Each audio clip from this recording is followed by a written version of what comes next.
The morning sun rose gently over the small town. Its golden light spread across the streets, touching the red roofs, the tall trees, and finally the windows of Willow Creek Elementary School. The air was fresh, carrying the faint sound of birds. Inside the school, the hallways were quiet. The smell of crayons and chalk lingered in the air, just like it did every morning. In Mrs. Carter's classroom, the desks were arranged neatly in rows. On the blackboard, she had written a simple message with bright white chalk, "Happy Teacher's Day." The letters curved softly, like a smile drawn across the board. The children of Room 3 were excited, but they were also a little nervous.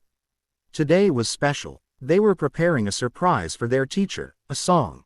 Not just any song, but a Teacher's Day action song they had been practicing for days. At the front of the group stood Emily, a gentle girl with bright eyes and a soft voice. She had been chosen to lead the singing. Next to her was Daniel, a boy who loved to move with the music. His wide grin always made the other children laugh. Behind them sat Sophie, Ethan, and Mia, each holding their own little sheet of paper with the lyrics written down in big letters. The classroom felt alive with whispers, shuffling feet, and the tapping of pencils. Dash dash dash. The calm before the surprise. Emily smoothed her paper and whispered, "Do you think Mrs. Carter will like it?" Sophie nodded quickly. "Of course she will. She loves songs. Remember last week when she sang the Good Morning song with us? She even clapped along." Daniel twirled his pencil like a drumstick. "Yeah, but we have to get the moves right.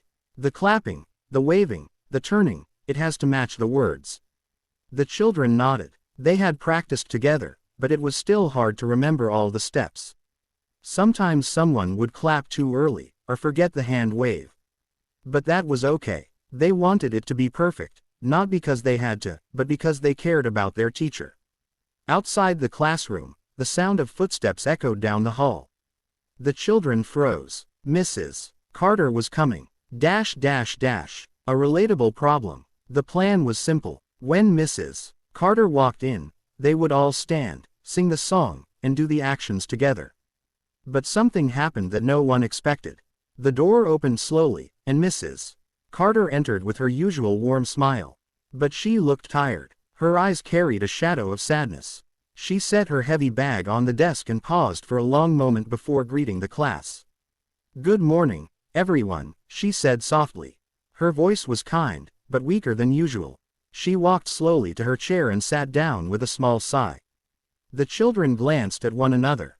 Something wasn't right. Mrs. Carter was always cheerful, always full of energy. She was the one who encouraged them to try again when they made mistakes. She was the one who reminded them that kindness mattered more than being the best. But today, she seemed weighed down by something invisible. Emily's heart beat faster. What if the song didn't cheer her up? What if Mrs. Carter didn't even want to listen?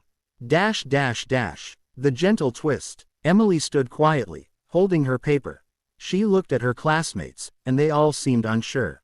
Then, with a deep breath, she stepped forward. "Mrs. Carter," Emily said softly. We have something for you." The teacher looked up. Her tired eyes softened. "Something for me." Daniel nudged Sophie, and slowly the class rose to their feet. Together, they formed a small line in front of the blackboard. Their voices were shaky at first, but then they began to sing the words of the Teacher's Day action song. Their hands moved with the music. They clapped, waved, and turned just as they had practiced. The melody was simple, but their voices blended in a gentle harmony. "Happy Teacher's Day," they sang. "Thank you for showing us the way."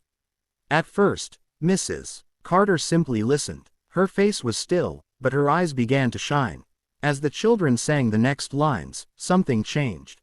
The sadness seemed to lift, like a cloud drifting away from the sun. She straightened in her chair, her smile returning slowly, softly. By the final verse, she was clapping along. When the song ended, the children stood still, breathing hard, their cheeks glowing with effort. The room was filled with silence, the kind of silence that feels warm, not empty.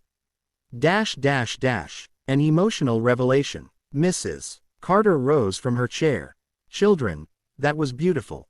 Thank you." Her voice trembled, and she blinked quickly, as if holding back tears.